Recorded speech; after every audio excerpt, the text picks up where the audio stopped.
Hello, everybody. Welcome in to the DadBod Podcast, brought to you by the Outspoken Network. It's your hosts, Brian and Caleb. Caleb, buddy, how's it going? It's going good. Just in my basement bunker, in my half basement bedroom, which is now turned into my cave that I hide from my children. Okay. And now there's a camera in it. Everyone's got to have that getaway in their own home where no one can find you. Or you just run out the front door screaming. Either one works. Either one works. All right, guys. Well, this is going to be a podcast. It's new, brand new episode 1 here. It'll be titled Life Balance, as we're going to talk about that in a little bit here. But I wanted to first introduce ourselves. Caleb, why don't you tell us a little bit about yourself? Just a little bit. Just a little bit. Well, I'll start with what the focus is of kind of what we talk about. So I've been married for 10 years, happily married until tomorrow when I anger my wife again. We have 3 wonderful little monsters that happen to be related to me. I have the basic mixture that most families have when you have more than 1 or 2 kids. You have the really smart one that's a perfectionist. You have the crazy, hilarious one. And then, unfortunately, I have the carbon copy of me. So I tell him repeatedly that he just needs to learn to be funny because looks are not on his side. Ouch. And then he's like, Dad. And then his face turns red. And I'm like, yeah, just be prepared. Let's see. I'm 35 years old. I've messed up a lot.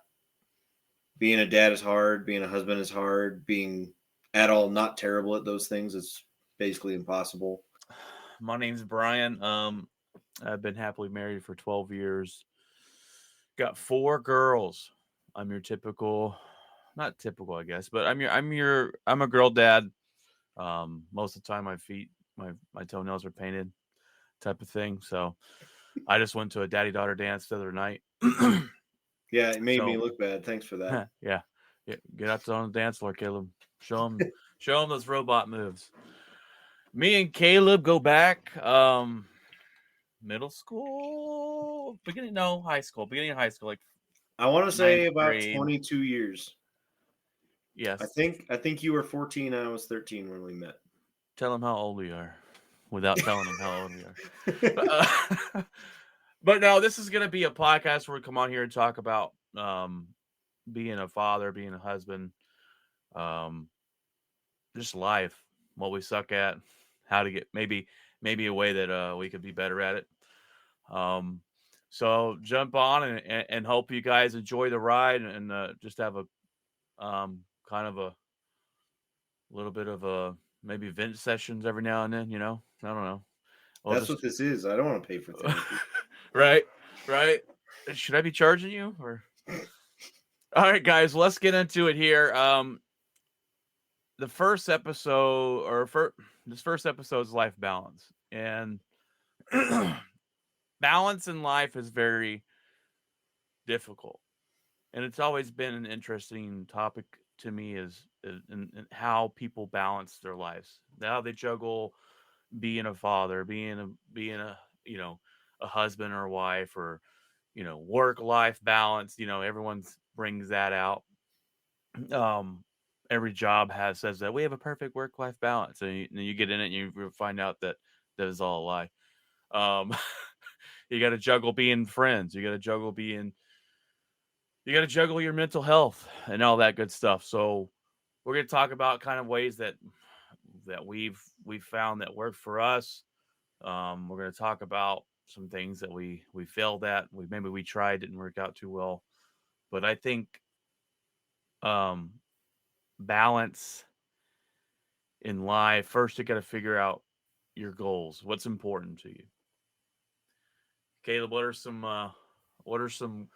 goals? What were some goals that are very important to you, or I guess your priorities as well? Play all into it, but so I tell this story a lot. So I supervise some younger guys that are in their early 20s, some married, some not married.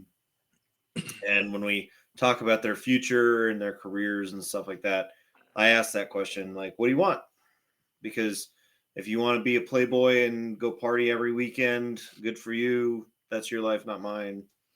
Like, obviously, it's not important for you to do certain things if that's the life you want. I'm the freak because I've always wanted the same thing. Like, when everyone was 10, what did they want at school when they said, what do you want to be when you grow up? I want to be a fireman, police officer, astronaut, something like that. I wanted to be a dad. I wanted to be a husband. I wanted the white picket fence. I wanted the American dream. I wanted the American dream from 1955, even though it was 95. But born in the wrong era, buddy. See, the problem is when people say that, then all of a sudden you're like, wow, there's a lot of really bad laws back then. So I'm actually comfortable with being born now. I'm just good with being a grumpy old man in a 35-year-old man's body. I dress like this literally all the time, and everyone makes fun of me. I'm like, I have found my look. You got the old man flannels on. I have the flannel, the pants. I don't have white New Balance anymore, so give me some credit there. But so having that goal ever since I was a kid, everything I had you remember when we turned like 20, our high school girlfriend phase was kind of over.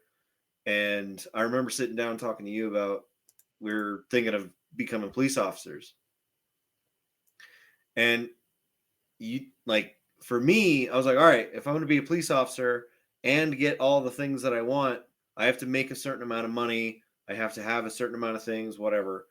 And that was probably the first time that little goal set equation changed something in my life, because I remember I was like, dude, let's join the military. And you were like, no. That was terror. Not for me. Yeah. And that's fine. But like, I started getting sold on it, and it was all for, the picture was in my head. And then, a few years later, I met my wife, Kelsey. And then not long after that, we started having kids, and the goals have never changed.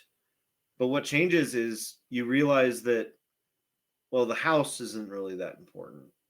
The white picket fence isn't that important. Right. What you find is, because the failed relationships along the way, before you meet your spouse, you figure out, okay, that picture in my head is of a partner, a best friend, somebody you can dedicate your life to and dedicates their life back to you, someone that you want to build a family with. And those goals, I can honestly say, have never changed for me. And when I have these conversations with people, I tell them, you gotta, I'll ask, what do you want? And they're like, that standard, idiot dude answers. Like, I don't know. It's like, do you want to have a family? Do you want to buy a house? Do you want to travel the world? What kind of life do you want to live? Yeah. Do you want to sit on a couch and do nothing with your life and eventually die lonely? Pick something. Figure it out, man. I totally agree with you that you've got to kind of have a sense of direction where you want to go, and then you learn how to work towards that goal. And I tell people, and I'm going to tell my kids this: one of the hardest things to do in life after you graduate high school is to figure out what you want to do for the rest of it. But you've got to have somewhat of an idea of where you want to be, and see, and it's funny because me and you have kind of the same priorities or the same kind of goals, and we took two different paths to get there, right? We both wanted to be police officers. I think and that part of me back in the day, I wanted to be someone that made a change in the world, right? And then when you said join the military, I said, no, that's not for me. Nope. I don't want to be screamed at, so I'm good. And my life has gone in a direction of, this is what I want. I wanted a wife. I wanted the kids. I I didn't know how I was going to get there, but I worked my butt off for it. At one point I had 3 jobs to make money. And then I worked one job that paid more than the 3 combined. I'm like, okay, this is sweet. I found my wife working there, best friend. Sorry, Caleb. Um, we get married, and I like Kelsey more than you. It's yeah, okay. it's okay. We, yeah.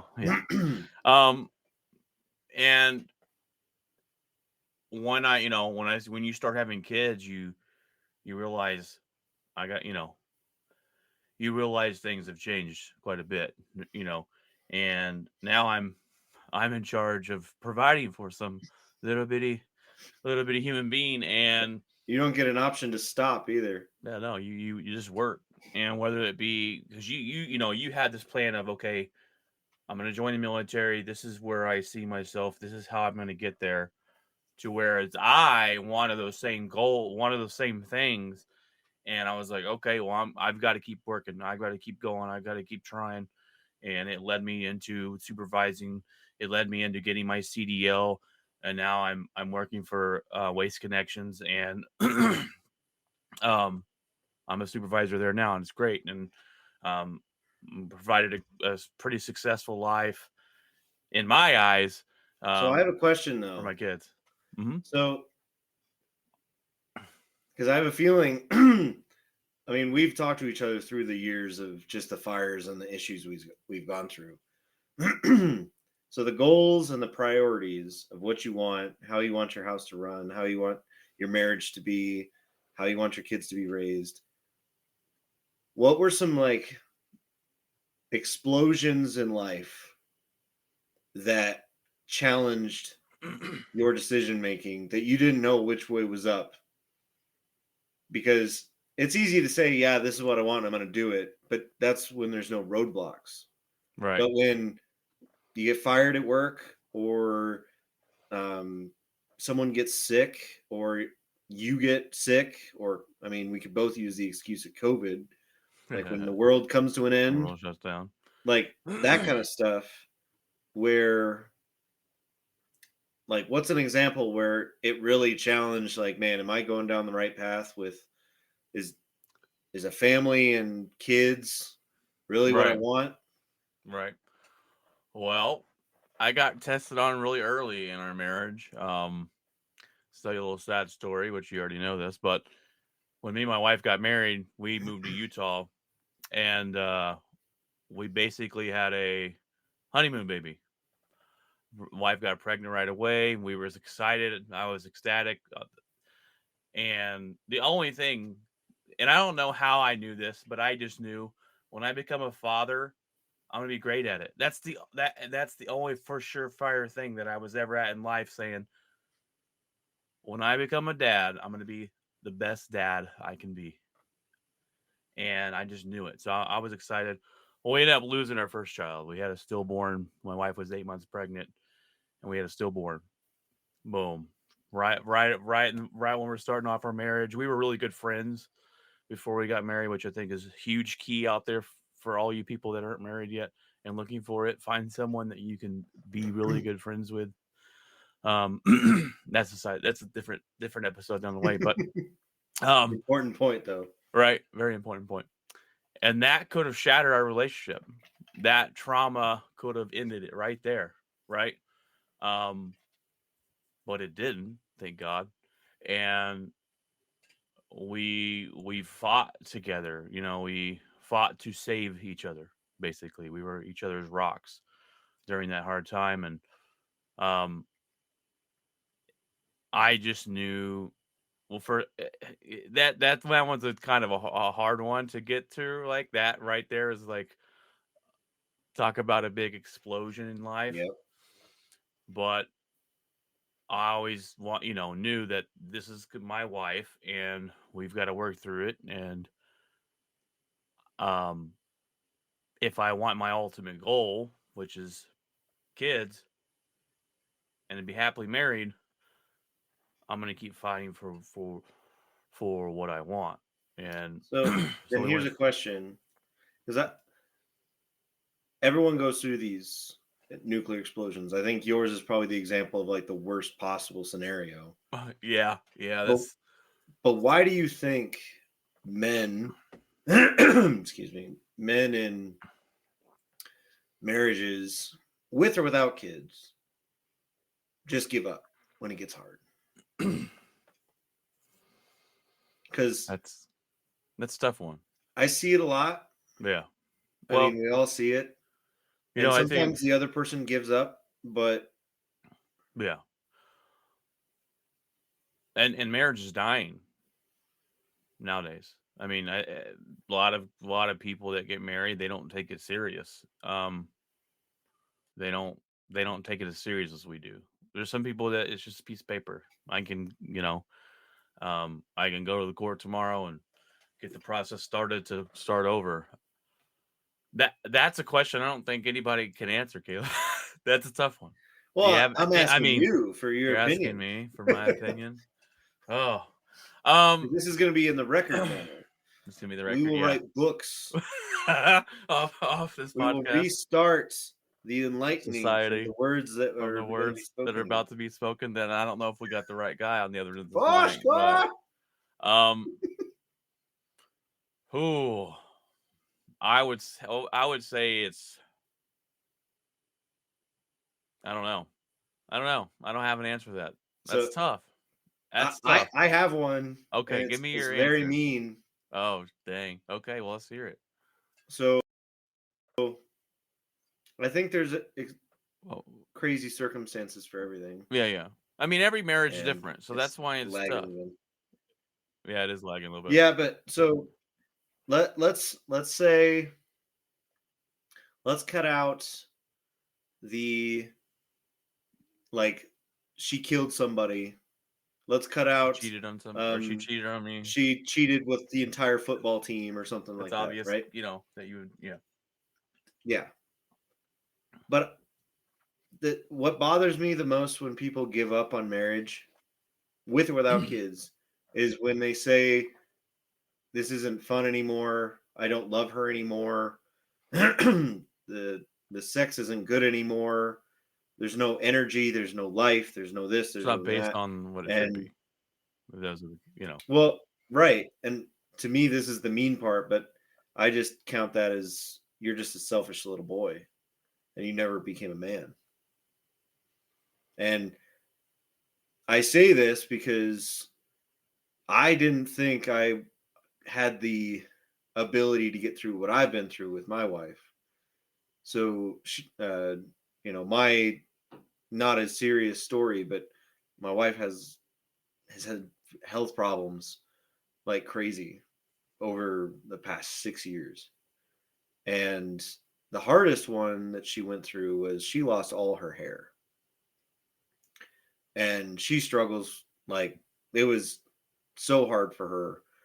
And I was terrified internally because the most attractive thing on a woman externally to me is hair. I like long hair. And I was really worried that there would be a switch in me that would hurt something. And I remember just being there for Kelsey during all this stuff and just looking into her eyes and being like, nothing else matters. No. The things that 10-year-old Caleb or 15-year-old Caleb or even 20-year-old Caleb probably would have cared about, they're not important. Yeah. That doesn't mean it was easy. That doesn't mean it wasn't challenging, but you make a decision. I don't know if you remember this. The ring is upstairs.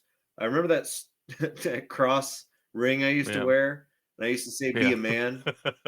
Yeah. It's so true. And I've tried to stick to that because men don't do things that are easy. They do things that are hard. And what's hard is, hey, this isn't fun anymore. Well, why not? Well, we're not really attracted to each other. We don't really, we're not intimate anymore. So what's that have to do then? And what are you doing to fix it? I think the bigger question is that second part. What are you doing to fix it? And that's a huge part when it comes to marriage. And when you get married, you have to put away the selfish part. And it's hard. you're gonna have some fights on it. I guarantee you. Even when you're dating, you're gonna have some fights Yep. on selfishness, and you got to put away your. I mean, I still fight with my. You still have those battles. Just because you get married, you're married for 12 years, doesn't mean it's hard. You know, doesn't mean it's easy. It's hard to put away your selfish. You know, selfish ways sometimes, but you do it for the betterment of your team. It's hard, That's what she and said. it takes effort, and this is why it's important to know what you want, because the last thing you want to do when you're tired with work, as my camera goes out of sync, the last thing you want to do when you're tired with work, and especially if your intimate life is cold and you're in a dry spell, is to put extra work into reviving something that doesn't seem to be paying any Right. dividends right now. That's the last thing you want to Right. do. There's no natural energy that's like, you know what? You know what's motivating? Talking about your feelings and the issues. Most men don't Especially do when that. work's trying to kill you. Yeah. And especially when the babies are screaming and yeah. So what it comes down to, here's an example. When Kelsey was going through a lot of stuff, I was going to full-time college. My job had a lot of stuff going on, and it requires a lot of brain power to kind of think through the problems at work. And we had 3 kids, 2 in diapers, and Stella was a demon at 4 years old. Like demon baby. She just very hard to handle at her when she was younger. Everyone has one of those. Everyone's got one. That's Annabelle for us. And that's when Kelsey's health started to turn. And I had to decide work's not important. Because I was working for a promotion. I was working really hard and I had a lot of momentum and I had to stop. I had to pause my bachelor's degree. I didn't take classes for like 6 months. Every night I would come home from work and we'd sit on the couch, cuddled, watching TV. Because that's all she needed. She just needed me to be there. And I wanted to be there. I can't solve any problems. It didn't fix anything for our relationship at the time.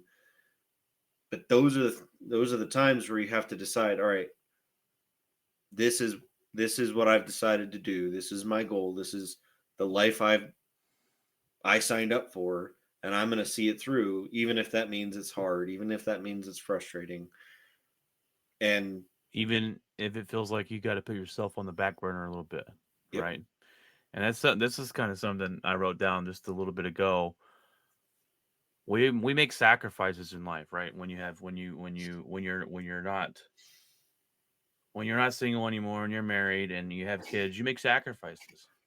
But those sacrifices, they're not like they're sacrifices, but they don't feel like sacrifices if your priorities are aligned. If I got to put myself on the back burner for my wife's sanity, Yep. you know what I mean? If I got to miss going out with the boys because my kids have a daddy daughter dance on Friday, and that's more important to me, then that's what I do. Um, and you've got to want to put that extra effort in. You know, people that have been married a long time. I've been married 12 years, and that which is awesome.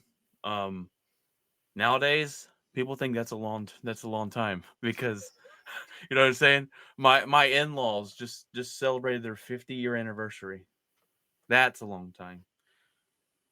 It takes work. It takes hard work. It takes putting yourself second, third, fourth, last, whatever it is, and making it work because that's your priorities. If you have your priorities aligned and you stay focused, and sometimes it's going to take that. And when you talk about life balance, that's what I kind of think about, Caleb, is you're juggling balls, right? You know, you got your sanity, your wife's sanity, your wife, your kids, each kid, your work. And life and it changes, so balance will change. One week you're doing this, the next week could be something else. 2 years from now, it could be something else. And um, I think as far as men go, it's picking up on the signs.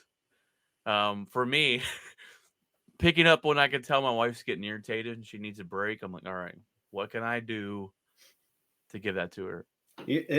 What? You quickly turn into like this sign whisperer where you can just feel the wind, Yeah, and you're like, she needs a hug. yeah. That's what's happening right now. It sometimes takes me a little bit, longer than she might need, but I'm there, right? Now, what we do in our marriage, and I highly recommend doing it, is we call it a mommy day or a daddy day. If I can tell my wife is stressed the heck out and she's on wit's end, and I'm like, okay, she hadn't had a break in a while, I'm like, go have a mommy day this Saturday or whatever. I'm gonna take care of the kids. You go do what you want. Go get your nails done. Go to the movies. Go eat by yourself. Get that alone time where you can relax. And then she comes back refreshed, and she'll do the same thing for me. If I'm stressed, whatever, hey, go have a daddy day. Cool. I'll take full advantage of it. I'll go to the movies. Yes, I'll go to the movies. I love the movies. I'll go by myself. I don't care. I'll go eat by myself. I don't care. Just that time to get away where you're not having to care for everybody else and think about everybody else before yourself, can be a lifesaver in a marriage, definitely. Um, but it's about taking those, feeling where you're needed, and then kind of putting that time in. And like you said earlier, you had to put work on the back burner, which can be hard because you want to move up, you want to do all this stuff, but things over here were kind of struggling, so you put yourself more over there, and balancing life is just that. And it can be difficult. It can be very difficult to do, and it's forever changing. It's changing when your kids get older and they hit, especially hit their teenage years. I Darla had to go buy bra. I started buying bras for Darla, and she's going to be at that point in time where she's starting that time of the month coming up, and it scares the crap out of me. But and I tell Darla, I told her today, we went out and I had to take her to go pick out a band instrument because she's starting middle school next year. She picked that she wanted to be a band, so we had to go try an instrument out. Took her to Taco Casa for lunch, and I told her, when you become a teenager, you still gonna love me? You're still gonna be my best friend? And I made her pinky promise me because when they get older, they're gonna change. I know, but life balance is always an ongoing thing. But Well, and I don't. So I never believe that balance means equal. I've heard that before, where on a given day, I can work 8 hours.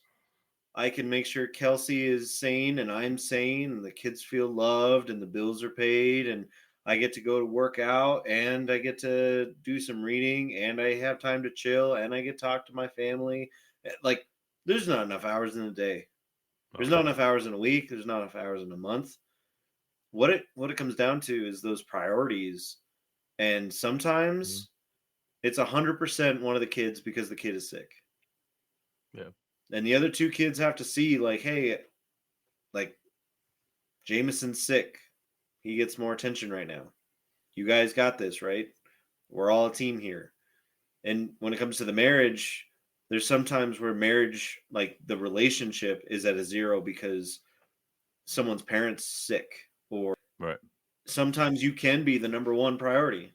So a good example is when there was like a 6-month stretch where I was taking full-time college. I was taking six classes at the same time in a 2-month period. I was running like a community event, and I was volunteering at my local church. So I was like tapped out doing all this stuff. but all of it was kind of for me, like it was projects that I wanted to do. It wasn't necessarily important to, like, it was important to Kelsey, but if I didn't get a degree, it's not like Kelsey, her life would massively change. Right. And when that happens, guess what? I get home from work, I have to go into the office and study. I when I go to work, I'm only thinking about work, and I don't send texts. I don't take lunches. I don't come home. I don't get to be home on time. And that's a sacrifice where now Kelsey has to, like, she basically has to take all the weight of everything I'm doing. She has to pay all the price of putting the kids to bed and dealing with runny noses, dealing with, little kid things and all that. And that's the balance of, sometimes it's in my favor, sometimes it's in hers, sometimes it's in the kids. Right. And 100%. that open communication of, hey, I can't do this for another 2 months, or I got you this month. Like, do what you got to do. I think this goes back to my other question, where people give up on their marriage because it's hard. Yeah. And they want the equilibrium, they want that balance completely in their favor, but they don't realize that your spouse might support. They might give everything they got to you, and they're waiting for you to communicate, hey, I see how much you've been supporting me, I'm going to support you back. And they never do. So then that spouse gets, It they feels like feel she's used. given, and or and you're taking, but And that's people don't want to be honest about it. yeah. Like, People don't. just just a different breed nowadays. me and Kelsey have had this fight many times where, like, I'm fairly old fashioned. I'm a man of duty. Duty. He said, Um, I I said this actually to a coworker the other day. Just because I'm unhappy doesn't eliminate my responsibility as a father and a husband. Just right. because I'm stressed or sad, or just because life is hard, just because our marriage is not going well, it's not great right now, that kind of thing. That doesn't mean I get to stop paying the bills. That doesn't mean I get to stop hugging my kids and telling them I love them. Because what happens a lot is especially men, and this is why I get peeved about it, is men will, their lives will get hard, and then they'll shirk their responsibilities, their duties. It's like, you don't get that choice. Your Yeah. life is hard. Bills still need to be paid. Your life is hard. Your kids don't have to carry that weight. That's your job. But there's a whole generation of men that get into marriage, like you said, where they don't really know what they're getting into. They don't really know the commitment they're agreeing to. And then they have kids, and they're like, yeah, she wanted kids. It's like, Yeah. Or let's have a kid. It'll fix everything. oh, Terrible decision. kids Um, kids wreck everything. Kids don't make things better for your marriage. Nope. They make your life better, like Yeah. but they don't make your marriage even easier. They make nothing more organized. More easier, yeah. Nothing. It doesn't matter Um, what it is. it's insane. We not insane, but we're talking about this right. And I got a buddy of mine who I feel absolutely I feel bad for, and I'm pissed off for, if that makes sense. And I'm not gonna name names, but basically he has 3 kids. His wife decided she wanted a divorce. He he's a guy that um he was in the oil field quite a bit, and she divorced him. And what sh- what shocked me, it didn't shock me, but it shocked me. Let me tell you why. It didn't shock me because the way that she talked and the way that they talked, I'm like, I don't know if they're meant to be together, kind of thing. Like, that's just kind of weird. Maybe that's just their relationship, right? I'm not gonna judge, but whatever. Each their own. So I talked to them one week, and he's like, "Yeah, I'm gonna come back from oil, or I bought a trailer. My family's gonna travel with me, and um, my kids are gonna come, because he would go to Colorado or go to Nevada or Utah or wherever, and his family's gonna travel with him, and then we're gonna be there with him, and to the next week of she wants a divorce, doesn't want to be married to him anymore, never loved him, all this BS, right? And that's the struggle with being a man is, well, I got to provide for my family. So I got to work. Well, you're not home enough. Okay. Well, then I'll come home and we can, what? No, you need to make this money. Well, what do you want from me then? Which one you want? What do you want? You can have both.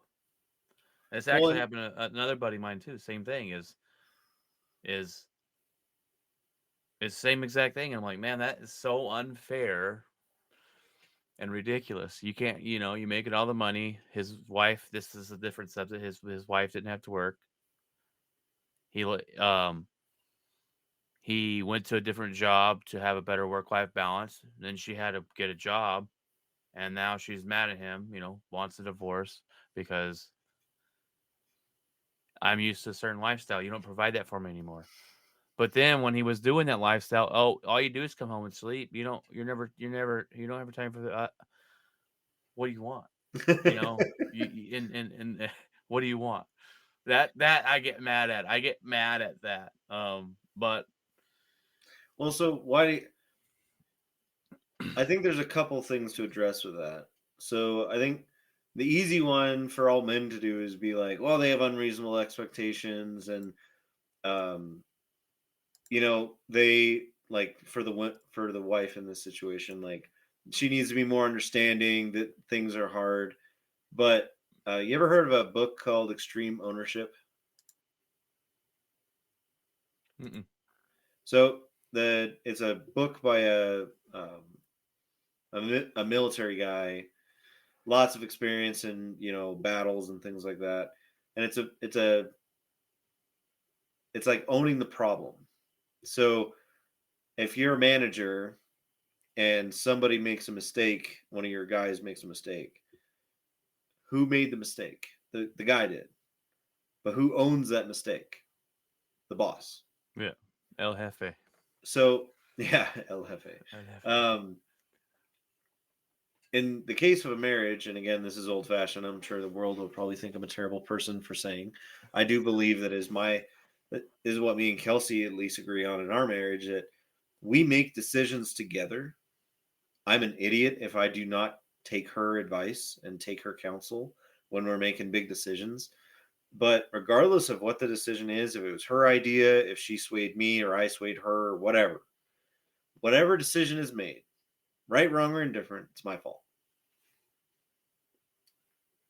When women have, because I've heard this many times, when women have unreasonable expectations, the first thing society does or normal men do is they look at the wife.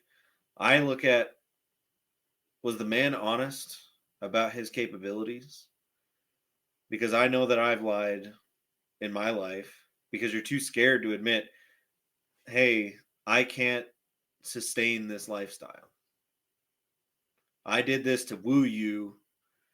I worked really hard to make a lot of money so I could take you out on nice dates and buy you nice things. I didn't think this would be a forever thing, and now I realize I'm trapped. And she feels that she was lied to because, yeah, when we were dating, somehow you could balance it all. Like you could work all these hours and still have enough energy to be romantic and all this kind of stuff. But it's like running a sprint. It's really easy when you're young and you're dating.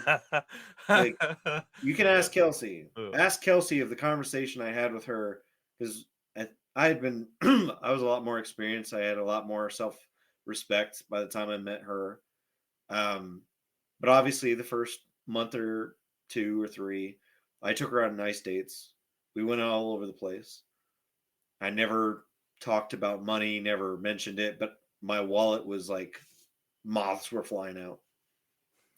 So knowing I really liked her, knowing that I will go bankrupt in a month if I keep this up. And knowing what I wanted her in the picture of that white picket fence life that I've been wanting for years. And it was a very important question of requirements or priorities for her. I just said, like, hey, like, we can't go on these nice dates anymore. I want to do more like picnic things and, you know, save money because I just can't afford to take you out every night that we see each other. And I knew Kelsey was the one because her response was, I'm so sorry. I don't want to go. She wanted to reassure me that she wasn't around because she was, you know, I was taking her on dates and buying her flowers, and she wasn't around for that. That was icing on the cake for her. But that was a hard thing to do because I was risking this beautiful girl that I was winning over. I was risking that I was going to lose her. And this is where, when we talk about these guys that, you know, the wives get frustrated, because was the man ever honest? Did he ever just say, listen, I will die for you, but I'm dying right now. I can't sustain the world that you want me to sustain. But instead of saying it as far to the left as possible, as far early in the relationship, that, hey, I just can't do it. I can't be the perfect sitcom dad. I can't. It's not real. What I can do is I will make sure that the kids can afford, that we're going to afford braces when we need to, that the car will run, that the house will have utilities and will have a place to live, that we won't be wondering which kid goes to, you know, which kid gets shoes. But sometimes that means I have to work late. Sometimes that means for months at a time, I don't get to be romantic. But instead of waiting for her to get frustrated, that's just the reality of it. And then she gets frustrated, and then the man he can't find it in his own pride to say, I suck. Then the wife just, fine, you're lying to me. And then this is where that rift comes in. And then what happens is the man feels like it came out of nowhere, when in reality it was there the whole time. It was an unreasonable expectation that he built to woo her, and she lived off that expectation. Now, she has, like, in those relationships, they have everything to blame as well. They're adults, they're humans, have a soul, and ask the freaking question. But again, at least how I think, extreme ownership, that's where you have to be honest. Hey, I want all these things, but I'm not Superman. I'm not Batman. He's got all the money. I think all these, you know, life balance and your priorities and everything, and a lot of it too is your definition of what success is. You know what I mean? Your definition of success and my definition of success could be completely different, right? My definition of success is, do I got a roof over my kids' head? Do we have food on the table? Are my bills paid? And do I feel like I've given my wife what she needs? That's my definition. I don't care about the world's definition. It's not about I got a big house. I got a fancy car. You got a Bugatti. I got a Bugatti. I got a 2-story mansion. It's not about that. So I think a lot of that, I mean, some people have those type of worldly, you know, views and I got to have the next best thing, and it's like I'm good, but priorities play a lot into it. Your goals, what you want in life, but you've got to have a mirror. I'm a big believer. You got to have a mirror to look into and ask those tough questions. So what's your mirror? Yeah. What's my mirror? Yeah. Oh, I'm really good at having a mirror. Um, I think I don't know. I'm like I'm what you could call a realist. I try not to have a my wife calls it being a negative Nancy. I call it I'm a realist. It's weird because I'm a realist, but I'm also very positive and happy most like 99% of the time. But I'm not all doom and gloom, but I try and be a realist, and I try not to get my expectations so high on things where I don't ever get let down. You know what I mean? You don't just like I get think let I think down on something. even though we're pretty positive we're not blood related, I think we have the same calculator in our head. So I completely understand. Yeah, thank you. And my wife's like, you're so I'm not negative. I'm preparing myself for the reality. But no, I think you've got to have I don't know how to answer your question of what's your mirror, but you do have to have a mirror, and you have to be able to answer the tough questions, especially to yourself. Some people can't do that. So, and maybe I'll rephrase the question. So here's how the world is supposed to. Oh, sorry, go ahead. So, well, here's how the world's supposed to work. Is your dad was perfect because grandpa was perfect. So therefore, you have exactly perfection to copy and paste. That's how it's supposed to work. But that's not how it works. That's not how it works. Is grandpa killed people in World War II or Vietnam, and dad either killed people in Vietnam or careers or just got murdered at work for all of his life. Every person on this planet is so just messed up because of our world has just always been messed up. And then go back a couple thousand years and people are getting eaten by bears and lions, and it's like, oh, Timmy's dead. Oh well, all right, we got another Timmy. So, but I use my faith as a mirror a lot lately. There's a lot of studies that finding like-minded men, ones that are your peers, ones that are older than you, that you can ask, hey, when you face this, what did you do? What was your response? Because I think it's a real bad problem with men nowadays is I think part of the reason that men don't want to just deal with the problems is because no one's going to call them out on it. Like I got some really good buddies here that when they're going through problems with their kids or their wife or work, that we'll talk to each other on the phone, and I'm just like, I think I've said a couple times, I'm like, you're an idiot. Like, no, I don't agree with what you did. That was not a good move. And they can hang up on me. That's fine. Like they've said it back to me. I've made some dumb mistakes. But what it is that echo chamber in your head where you can convince yourself some pretty stupid stuff are like pure genius. But then when somebody you respect, somebody you care about says that was stupid, don't listen to your, you know, internal monologue saying that you're a genius, you're a moron. Because when you have those conversations, like, hey, like the kind of the case that you're talking about, hey, my wife is really having unreasonable expectations of me. Did this ever happen to you? Oh yeah. Well, I think every wife has unreasonable expectations of their husband. I think that's just encoded. And I truly believe the root cause of that is because we convince them we're perfect.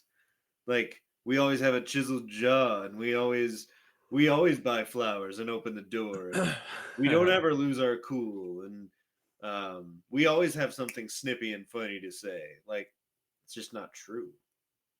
So we can all relate. That's well, and that's the thing, and with men is a lot of men aren't great with sharing their feelings. They're we're not. I mean, I think I'm more of sensitive man than most. But Caleb, you hurt my feelings. It's just so beautiful. um, I don't know. I find myself as pretty interesting when it comes to that because I don't. I mean, I'm a man. I don't care. I'll cry. I don't give a damn. But I'm not no sissy man either. So you know what I mean? Like there's a fine balance of being a man and being okay with feeling emotions. So, Actually, well, go ahead. well, I actually just saw something on this today that, I don't see it as much, but I know it was true. Like, I want my husband to be emotionally, available. I want him to be able to cry. I don't think you do. But the thing that I was watching was you don't want a man that cries over everything. Yeah, no, definitely. You want a man that can wrestle a lion to the ground, but Yeah, when his dad dies or something cuts him deep, you want to be able to see that there's a human underneath that facade. But yeah, this is what I'm saying, where we don't get a choice. Like when you decide to be a husband and you decide to be a father, the choice has now been made. There's no going back. There's no like my sister, Danielle, my oldest sister. She said to me, she was going through a rough time, and she said to me, "What? I just want to crawl under the covers and cry for mom to make the pain go away."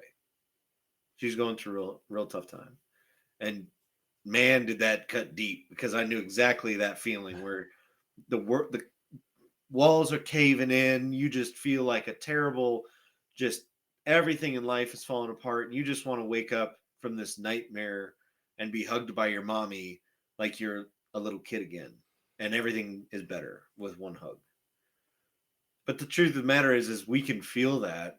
You can feel that you want things to be easy and you want somebody to take this away, but no one's taking it away. And I yeah, don't know if you've noticed this. It's something I've noticed probably in the last 2 or 3 years. Nobody cares. yeah. Oh, and Like, that's why I think a lot of men don't share their feelings because who cares? We all sign up. You know, you signed up to be the provider. You sign up to whatever. No one cares. And I think honestly that's something needs to change. You know, you should be able to have a group of friends where, like me and you, where I can call and tell you how I'm feeling. You know, I can call you um, stupid. yeah, right. I No, Brian, uh, you shouldn't do cocaine. yeah, don't take, don't do drugs, kids. So I'm gonna ask you this question, and then I'll answer it kind of for myself. But through this growing up and learning to balance things, where have you sucked at? Where have you sucked at? Fell short, maybe. Learn from, you know, that tough lesson, maybe, I guess. Yeah.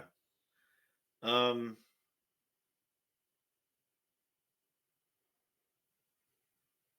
I think the tough lesson I had to realize, and it's probably why I harp on it a lot, is realizing that I'm not perfect and I shouldn't act like I am. It I was raised in a house that if you're not the best, you're the worst. I was raised um in religion. Church does that. If you're not perfect, Yeah. don't let Jesus find out. Like, I'm Yeah. like, I don't think that's what the That's word not how that says. works, right? I'm pretty sure that's not what Jesus said, but But um be a man. yeah. But what I a pitfall was I expected a lot of myself and then therefore I expected a lot of others. And when reality set in that no one else cares and no one else cares near as much as I did about certain things, whose fault is that? Is that their fault or is that mine? That's your fault. It's my fault. And where this came out in my marriage and with my kids, um, like I created a saying that I taught the kids that Cleveland's don't quit. We don't quit. And I don't mean that like you don't, hey, this isn't for me, move on. But you don't, when it gets hard, you don't just like, I don't want to do it. Like all kids do. It's like, hey, nope, you don't get this option. We're going to try this. We're going to see it through and then you can stop. That's fine. But especially when the kids were probably like 2 to 5, oh, my older ones, because, you know, with the first two, you're kind of figuring things out still. Yeah. But it was about realizing that I don't expect you to be the best. I expect you to do your best. And that's a huge difference where I have... That's knitted on a pillow somewhere in your house, isn't it? Live, laugh, love. Yeah. No, so for like Stella, my oldest, she lost in a game on like a Wednesday night service that with a bunch of kids and was just devastated. And I couldn't understand why she was devastated. She was just because she lost. She didn't win the game, and she just, the whole world crashed down around her, and it was a huge tantrum fit. That annoys me when my kids do that, but it massively annoyed me. like no, you don't get to throw a fit. And then over the years, because obviously I'm an idiot and I don't catch on to these fast enough, but over the years I realized that's because that's what I did. I did that because they saw how hard I worked. They saw how much I was pouring into work, how much I've got some awards on my walls.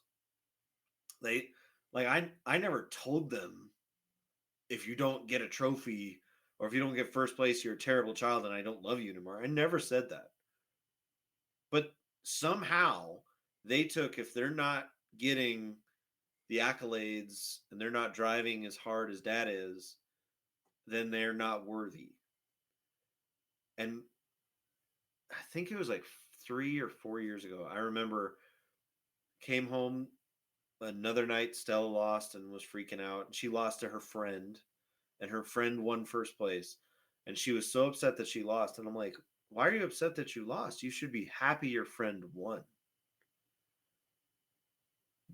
Somebody else can win. That's fine. You tried your best. You didn't get it. So then what I did was I picked her up and I walked her over to the wall where I have some of my coins and stuff. And I talked about the coins that I have.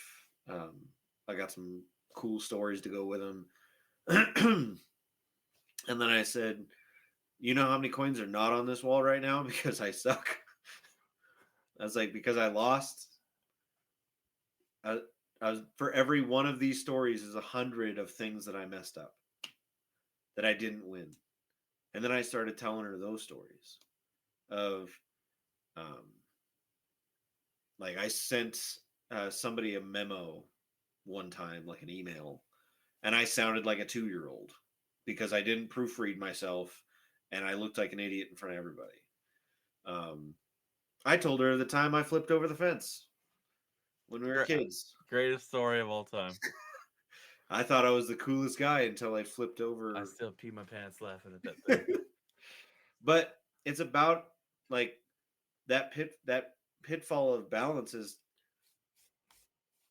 I was under the impression that the kids could see that I was comfortable with losing, but I had to show them. And when I started doing it on that little micro level, I realized, wow, I'm doing this across my life. Like everything has to be perfect. Even though it's not like I walked around the house with a whip or a white like, yeah, glove. What's this dust?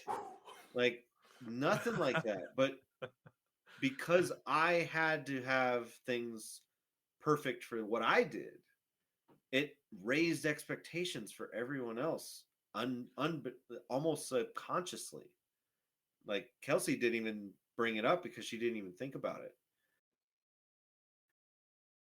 But the more you know, problems, and she freaks out because she still does a little. I just tell her, I'm like, so what's wrong? I didn't win. What's the big deal? Daddy loses all the time.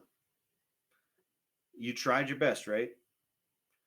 And I think like that shortfall, just complete like in my blind spot, is probably one of the bigger things when it comes to work-life balance, because that's when I started to realize I can't do 100% across the board.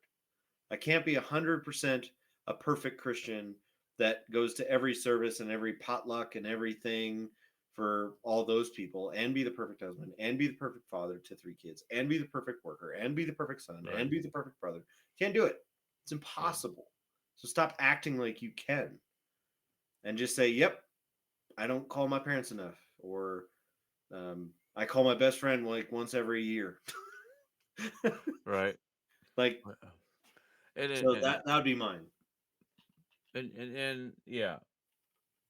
But that goes with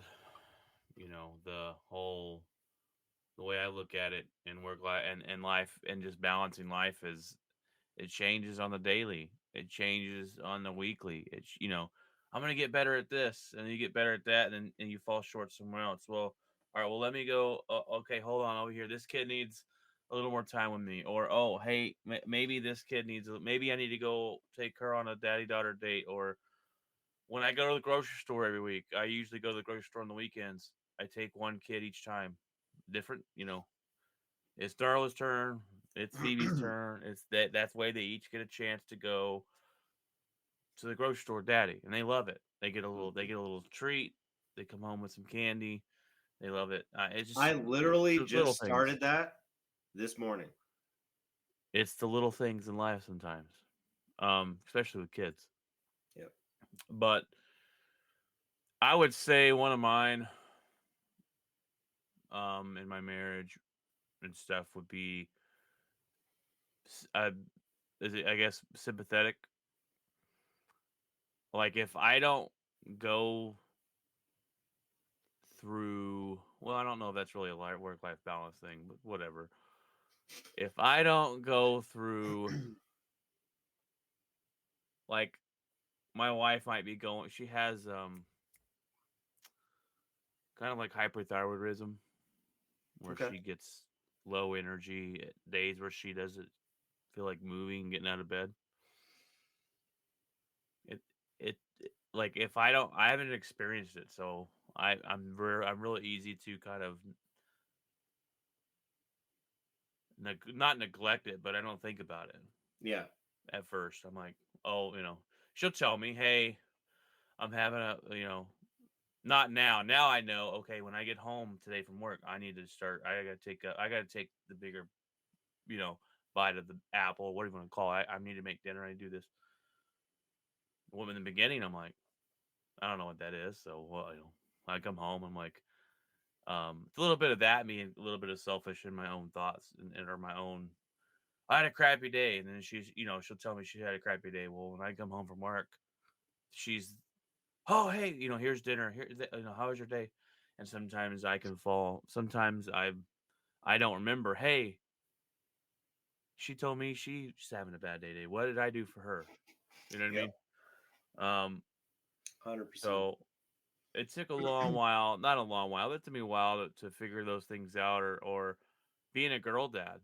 I got to be more in tune with my emotions. I've got to be, you know what I mean? You do, you definitely do with them. Um, and so that, like, these little things that I'm like, oh, that's stupid. Get over it. As a Yep. man, my wife's like, well, this is how we see it. This is how and then I'm like, oh, that makes sense. Yep. But if I don't know about, I'm like, whatever, they'll get over it. But it's just different little things like that, that I've worked on, and no one's perfect, so sometimes you still drop the ball on. But You ever heard of the term emotional intelligence? not together. I've heard of the two different words, but not together. No. So, emotional intelligence for a stupid person that likes to give stupid definitions to smart people words. My understanding of it is, are you able to think through somebody else's eyes. How Right. you say For sure. something. So Right. I'm a very direct person. Yeah. Stop. Go. Clean that up. Pick that up. Go do that. Why did you do that? That doesn't make any sense. Use logic. Like that. Yeah. That's how I am. I'm kind of like that too. And my wife's really the opposite. She's really good at putting herself in their shoes, right? And how they may be feeling about what you just did or what Yep. I think it's a good balance because she's helped me out a lot with that. That is a learned skill. If you can learn it, it's not, Yeah. you don't have to, but I used to suck at it because again, going to that perfectionist thing that I had to learn was I don't drop balls. Like I don't just not do things. Like they just get, it's not an option for me. And if I miss something or if I can't get something done, it eats away at me internally. Like, hey, you didn't do the thing you said you were going to do, so then I just internal implosion. Other people, they'll just shirk their chores like it's no big deal. So it just doesn't compute with me. So, and with me and Kelsey or me and the kids, I couldn't understand why, like, Kelsey is the most logical woman I've ever met. Her logic circuits just don't work. And mine only work logic. So there's a straight line, but she'll just do this. But instead of me saying, well, why does she go at things a different way? Or why do I think this way? Why am I so straight and to the point and all that? That's the emotional intelligence part. It's about thinking. Just because I like it logical doesn't mean it's the right way. It might be the fastest way. Okay. But the fastest way that ticks everybody off is not the right way. Right.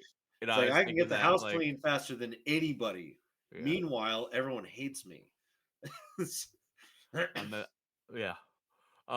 It's funny you said it like that because when you get into cleaning, my wife calls it the zone, and I'm like, get out of my way. I'm just Yep. don't, And it's funny you say that because like sometimes it's how I am, direct. And I don't mean to be rude, I don't mean to be mean. It's just how it comes out.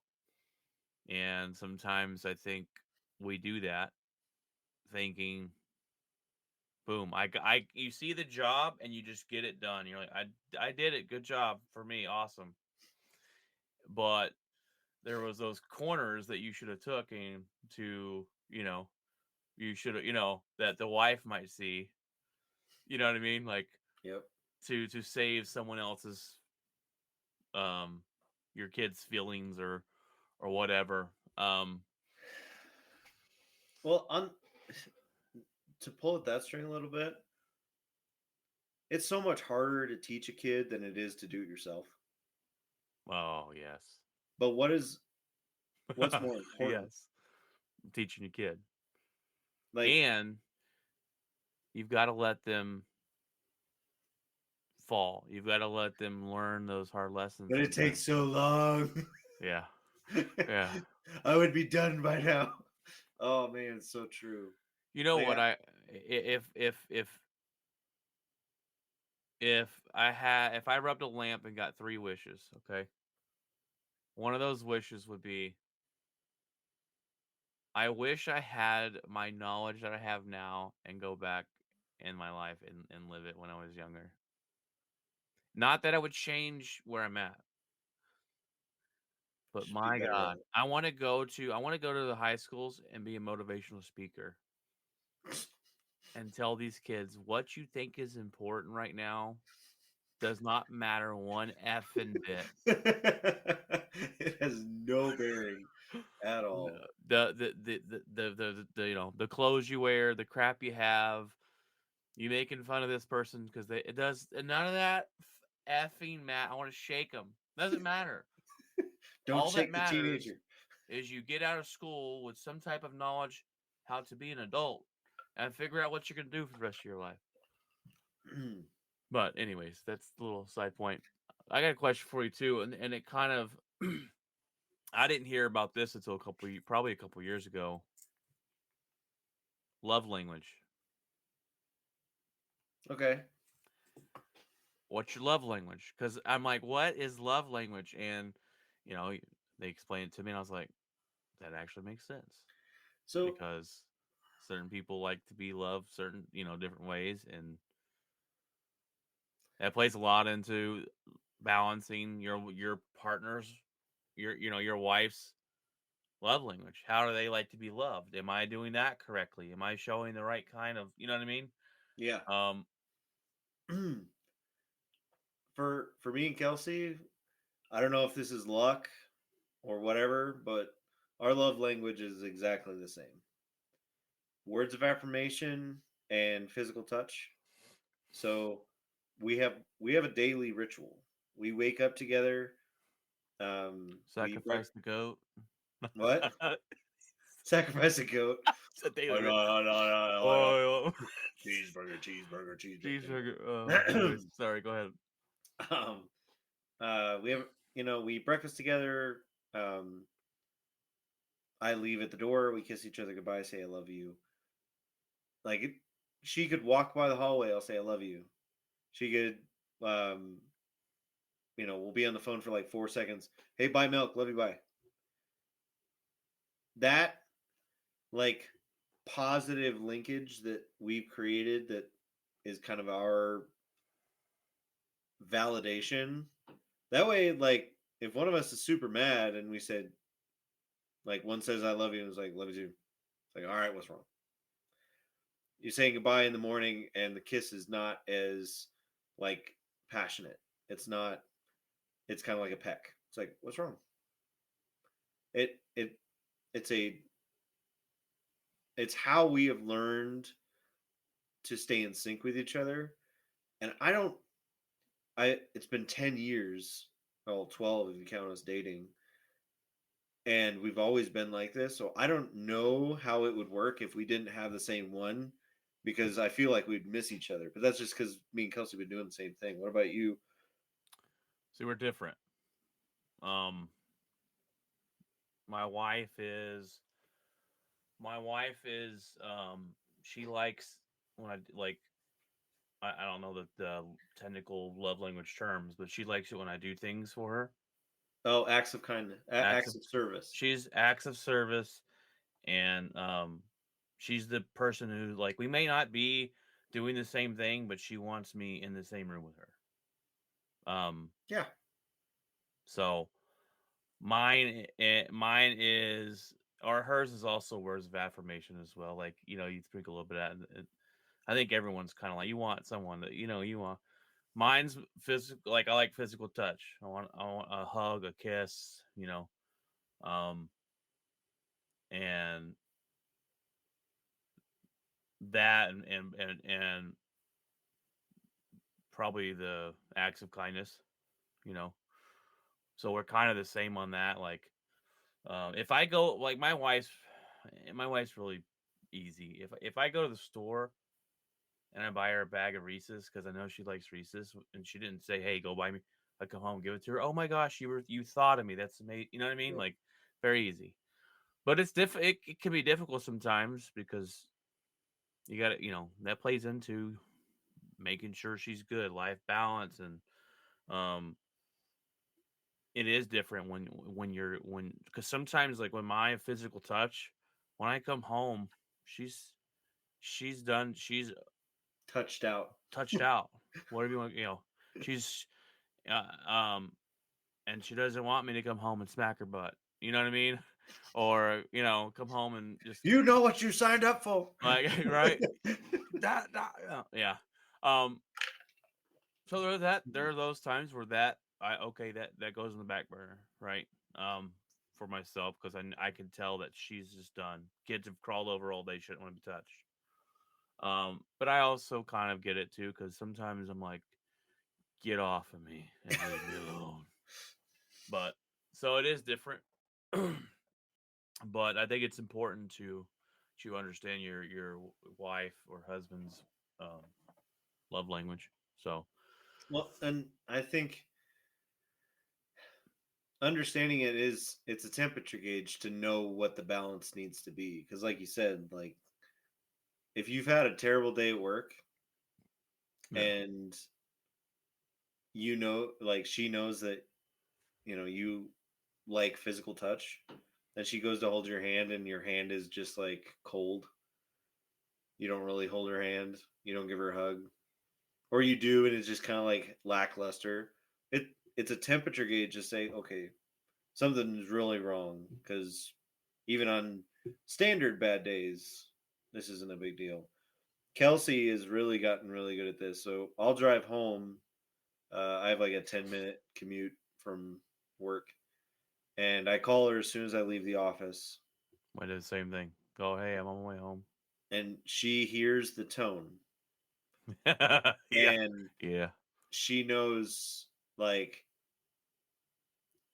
hey, uh, pick up a pizza because it sounds like it's a pick up a pizza night. Or It's funny you say uh, that. she'll say, um,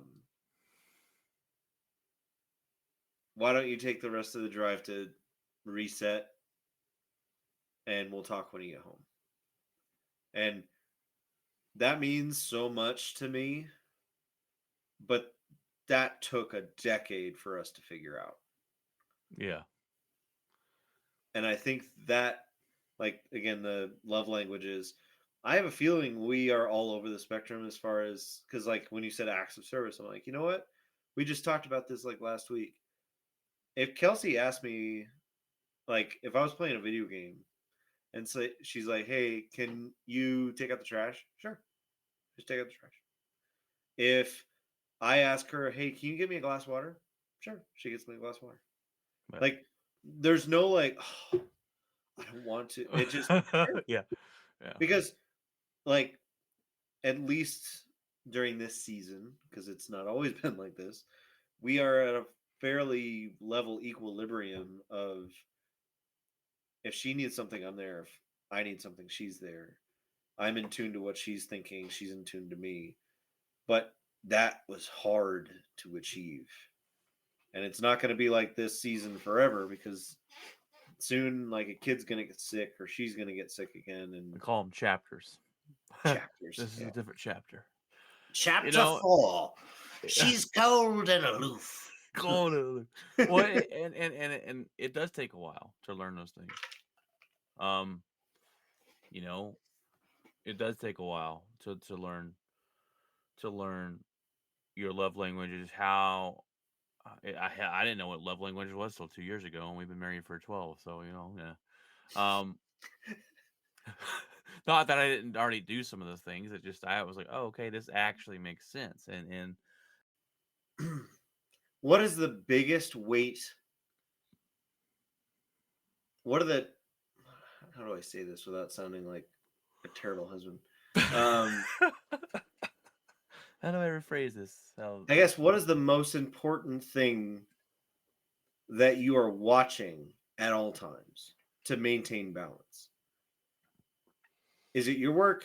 Is it your kids? Is it your marriage?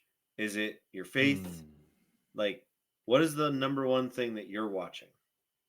it needs to be my faith, but it's not. Give me the book answer then. Fine. I don't know. Right, hold on. Hold on. Let me look this up real quick. That's a good question because I think if you're so focused on one, you miss a couple. You know what I mean? But I I, think fair. if I had to narrow it down to one, it's focusing on my marriage Same here. because I figure if you're least focused on your marriage, it's kind of like it's a happy house and it's hard if you're focused on that part of things.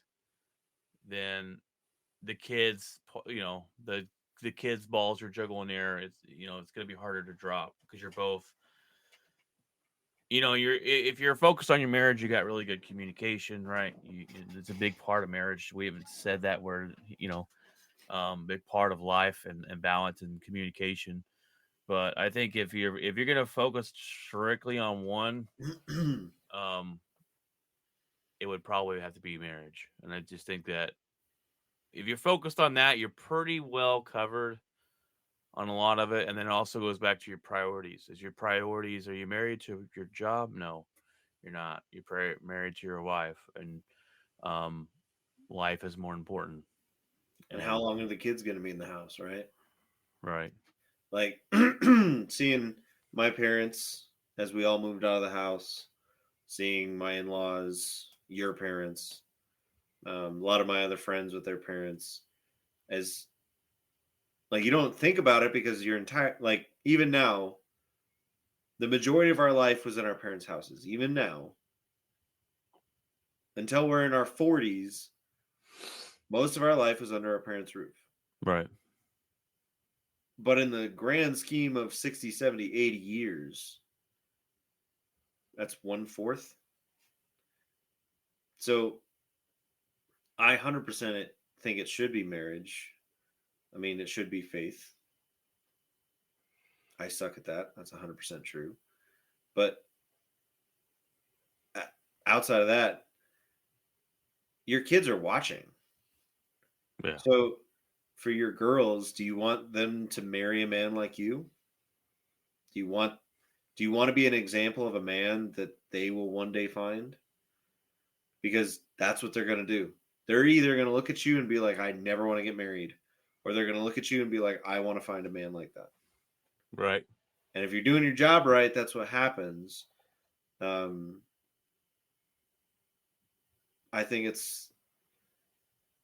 we owe it to our families, to our kids, to be what they deserve and what we want them to have down the road, because this is like the tryouts. They're watching.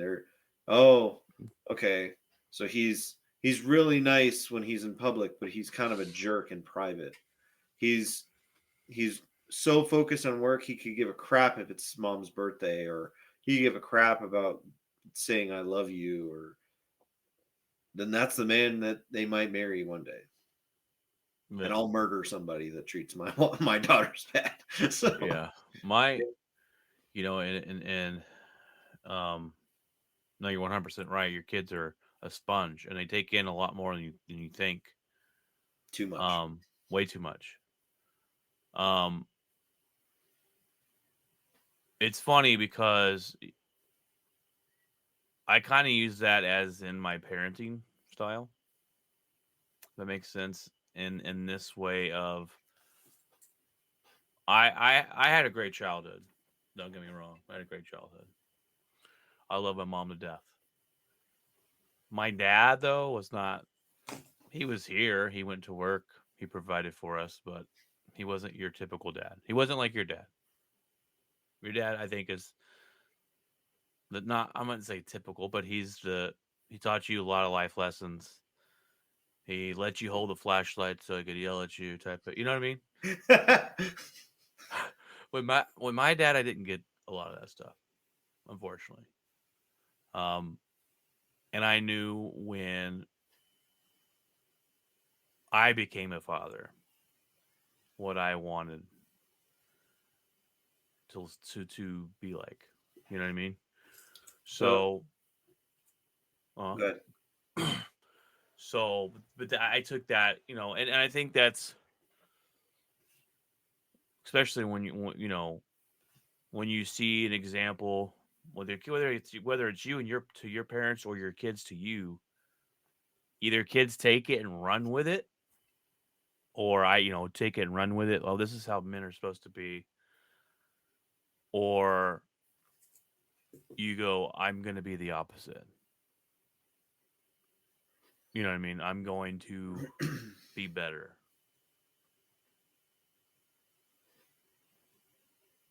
And so I did. I mean, I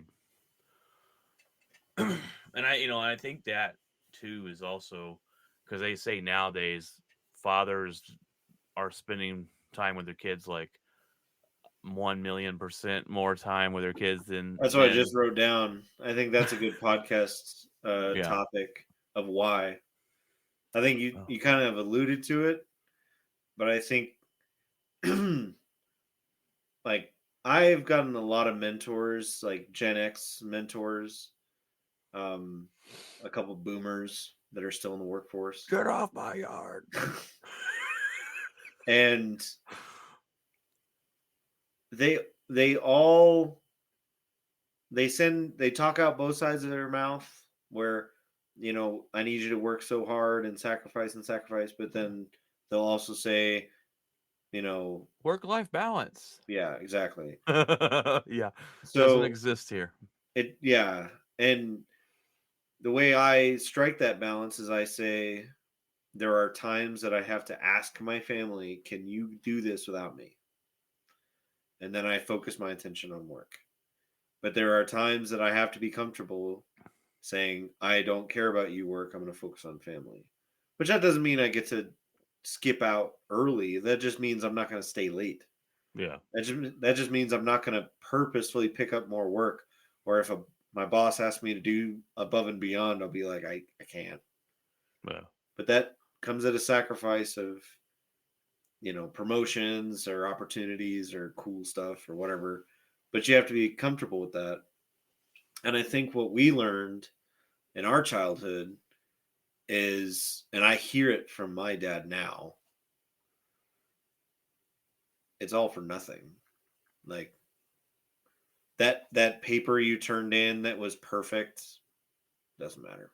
No one remembers that that you know schedule you built that worked better than ever and everyone loved already got changed again. Like Yeah.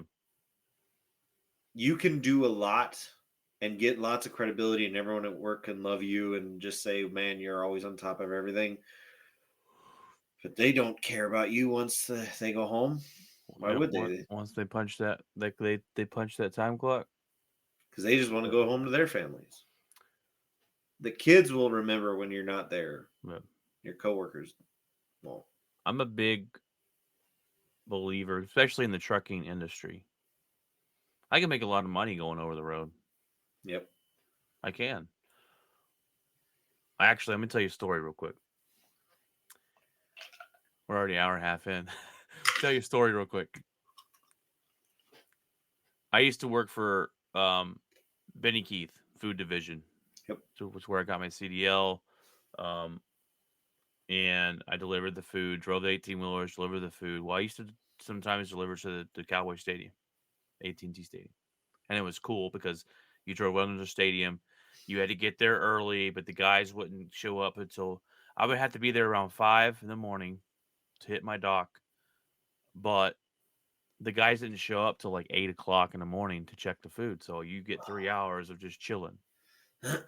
I walk on the field. It's pitch. You know, there's lights on, but it's some me time, whatever. Well, one time I go to deliver, and they're setting up a Taylor Swift concert. So there's other trucks there, and it's just chaos. They're putting up the Raptors and the lights, and I'm talking to this guy, and he's like, he's an older gentleman, probably about in his late 50s, early 60s. And he's like, you talking about how he only works 8 months of the year. He follows Taylor Swift's tour around, and he just drives the truck, hits the dock, they unload it, they load it back up. He makes almost $200,000 in those 8 months, and has 3 houses. And he's just like, this, it's great. But then he looks at me and he goes, you got a wife? I said, yeah. And he said, you got kids? I said, yeah. And he goes, you're living the life. He's like, my 3 houses are empty. He's like, you don't want this life. And yep. I already knew that, right? Like that because of my priorities. Yeah. I won't do over the road. I won't be in the oil field. If I was single all day, I'd make bank. My priorities are set straight. My family is first. My wife is first. I used to tell guys all the time, Benny Keith working nights, you could easily make 120, 130, 140,000 a year. But you're never home. Like you're home every day, but you're when I worked for Benny Keith, it was You're come dead. home. Yeah. You come home, take a shower, eat, and go right to bed. You're not there. And these guys want to chase the money. And I'm like, don't ever chase money over your family. Time, let me tell you this, guys. Time is the most important thing you got on this world. Yeah. Not money, not fancy cars, not big houses. Time. Spend it where it needs to be spent. Spend it wisely. Because you can't buy more of it. You can't. And then we don't know when our time's up. My time might be longer than yours. My time might be really short. Spend it wisely. Um, Work-life balance, and the way I try and do it is, I know that it's ever changing. I know that it's going to be a sometimes day by day, sometimes week by week type of thing. And to have it though, you've got to have your priorities set. You've got to have some goals written down, and how you achieve those goals could be completely different paths. Like me and Caleb. Caleb took the military path, where nothing wrong with that. Fantastic. Look where he's at now. He's military man, provides for his wife and kids and everything, and he had that plan. Boom. And where I wouldn't say winged it, but I worked hard. I found jobs that were going to get me to where I wanted to be. And they both come with sacrifices. They both come with hard work and dedication. And just make sure you got those priorities set straight, and work on getting it. And I think you put in there rack and stack, baby, rack and stack. Yeah, the really what I meant by rack and stack, and the next one was like, if your priorities are like mine, faith, wife, kids, work, your own health, your own things like that, We didn't even then get into that. What do you do for yourself? That's a different. that's a Yeah. whole different one. But if you know that, well, sometimes priority 3 is going to have to pull from priorities 1 and 2, and acknowledge that you suck at this, but just look at yourself, look in the mirror, say, all right, I want to be a good husband, a good father. I want to make more money. Maybe to do this, I'll do a sprint. I'll work really hard. I'll do some extra stuff for the short period of time. But nothing should be sacrificing from those top. And if you can't do it because, hey, I can't work late, I can't work more to make more money because the kid's sick, or my wife's working too, and she's, we're doing the whole handing the kid off, swapping schedules, because a lot of people have to do that. It's just about finding grace and being like, we will survive this together. Because if you're not getting through the trials with like, hey, however this goes, we'll get there. We'll get there together on the other side. Then you didn't strike balance. Don't know how, but something went wrong somewhere along the way. Yep. And I think a lot of it goes back. Make sure you find a good one to spend the rest of your life with. All right, guys, that was episode number 1 of the DadBod Podcast. Hope you liked it. We talked about life balance. Probably got a little bit off balance in the topic there ourselves, but this is Brian and Kayla, we're gonna do a monthly episode. We hope you enjoy it. Caleb, any last words? Outside of what did we say before? If you don't want talking about wrapping up, if you don't want kids, wrap it up. Oh man. The best advice we got out of this whole episode. All right, guys. God bless and keep it outspoken.